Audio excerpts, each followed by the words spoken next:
This is what's really getting people kind of like in a frenzy is that when they see that it doesn't say indigenous Americas, it doesn't say that, right? This is where people get in a frenzy.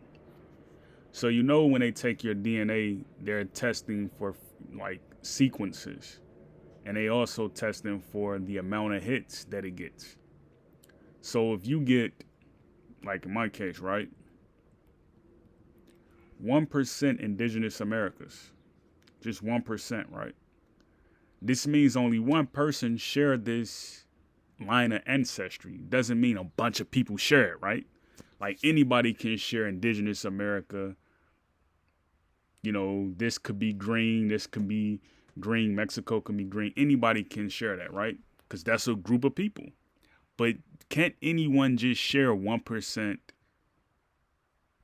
indigenous America, Bolivia, Peru, you know, where this is all the way down here, right? And then share 26% Nigerian, 14% Ghana, 11% Cameroon, 9% Mali, 8% West Africa, 7% Benin and Togo. Now you go here and you say, well, what do the 5%ers say, right? They always say, you know, God of the earth, right? It's only one of you, right? So everyone doesn't share your DNA. Now you come over here to a mutation, the earliest mutation, you know, AT, right? You come over here and you see there's 27% hits with Mexico. There's 13% hits with United States Native American. You know, you wonder, okay, what is Native American, right? You know, like what does that really mean, right? Because you only get one hit. You know, then you come down here and you say Puerto Rico, right? Early America, Puerto Rico. Then you come down here, you get 2 hits for United States, 4 hits for Spain, 1 for Canada, 0 for Colombia, right? You got to remember that 0 for Colombia, 0 for Canada First Nations. But again, 3 hits for Cuba. And then you get 0 hits for Brazil. Now you count all the participants, right? All the downstream participants. This is over 534. But you know, you only get a small select few who gets these hits. Only a small select few, and it's totals 100%, right? Like, how do you get the makeup of Native American in the United States? There's no Native Americans a part of the United States. Then they're a part of Mexico, then Brazil. So you ask yourself, you know, like, and I think there's more, right? See, there's more. Nicaragua, Guatemala, El Salvador, right? Honduras, China. You get a lot of hits from like just some of the oddest places, right? Some of the oddest places. Some of the oddest places. But what stands out to me, right, is that you get a hit from, well, as we just saw, right?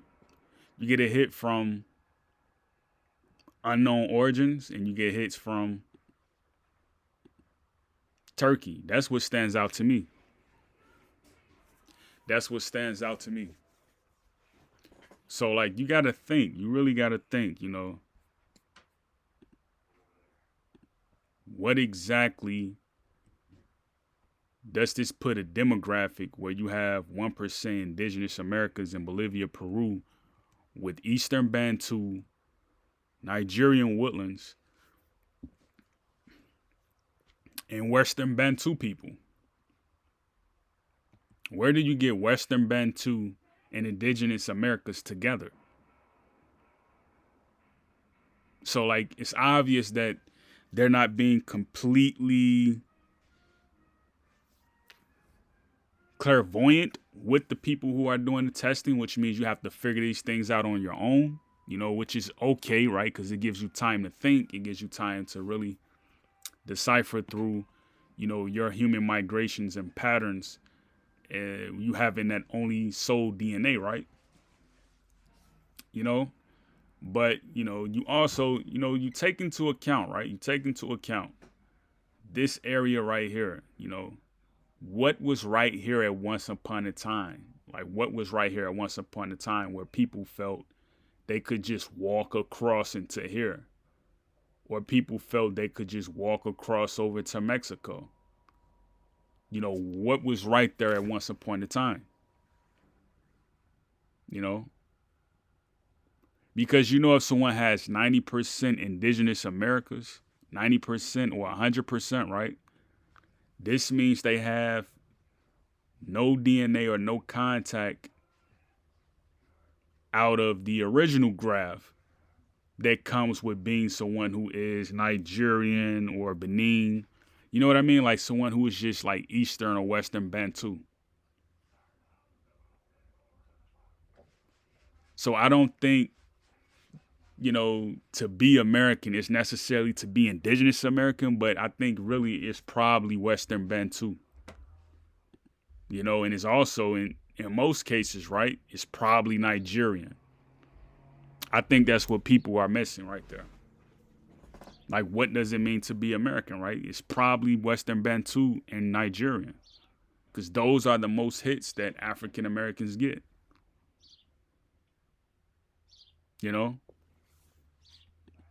Because when you think of Western Bantu, right, you think of primordial existences.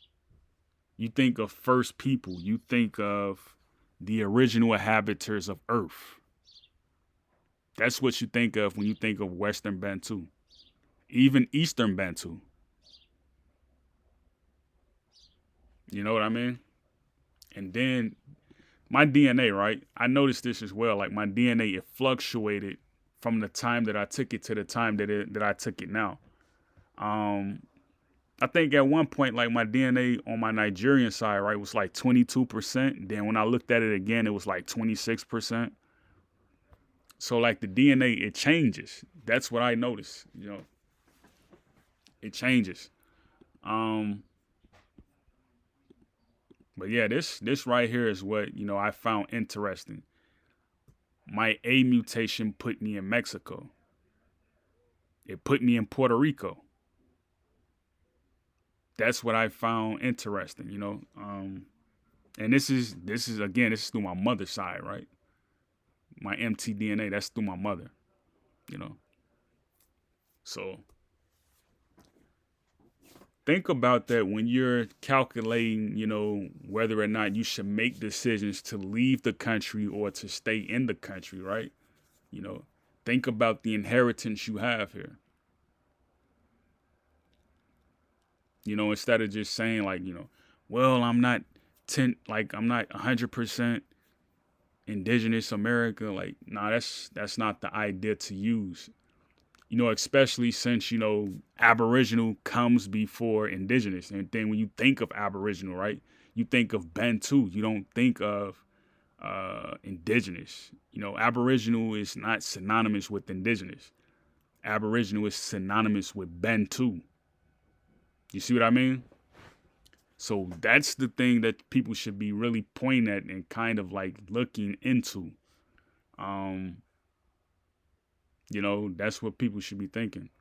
But again, I think this is interesting. Number of mtDNA placed at below this branch who specified this maternal. Okay. All touches descend from a common ancestor. Okay.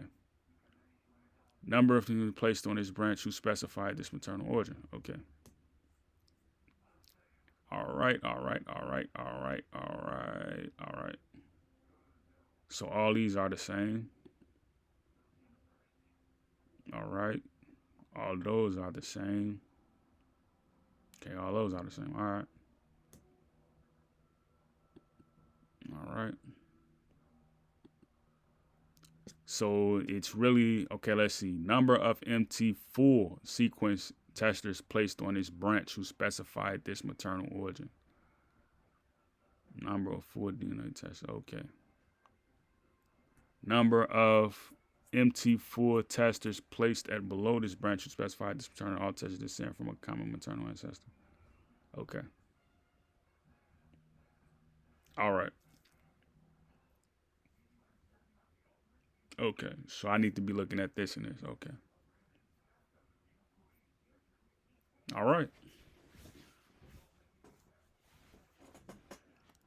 So all of these hits that I'm getting, right?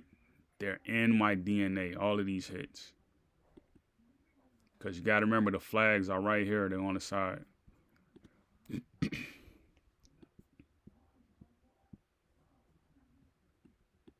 You know?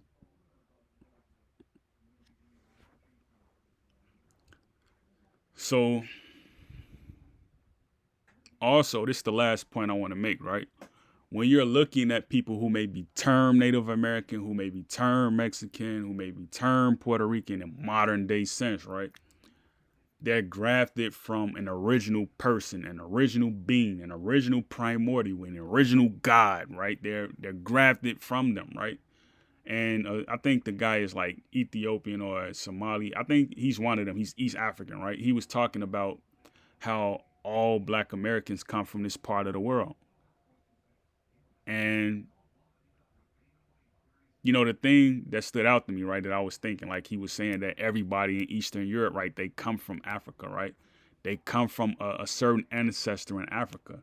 That's what people are not understanding. Black Americans, you are the ancestor of this side of the globe. You know, guys, my mother, she has 1% indigenous American. So it's somebody like who would have took this test, right? You know, in her lineage, right? Who would have took this test. Cause like think, right? My second great grandmother, right? Mary Times, my second great grandmother. If she would have took this test, she probably wouldn't have her lineage probably her DNA test probably wouldn't have had markers that said Nigeria. It probably would have said something totally different in a different era. You see what I mean? It probably would have said something totally different. You know? Because I think like my mother, she has 1% indigenous American. Like in the United States part. And then mine just says Peru. But I don't see Peru indigenous American in hers. You know what I mean? So obviously, not everybody has our genes. Not everybody has our DNA makeup. That's obvious to begin with, right? You know what I mean? That's very obvious. You know, so great piece, Yakoki.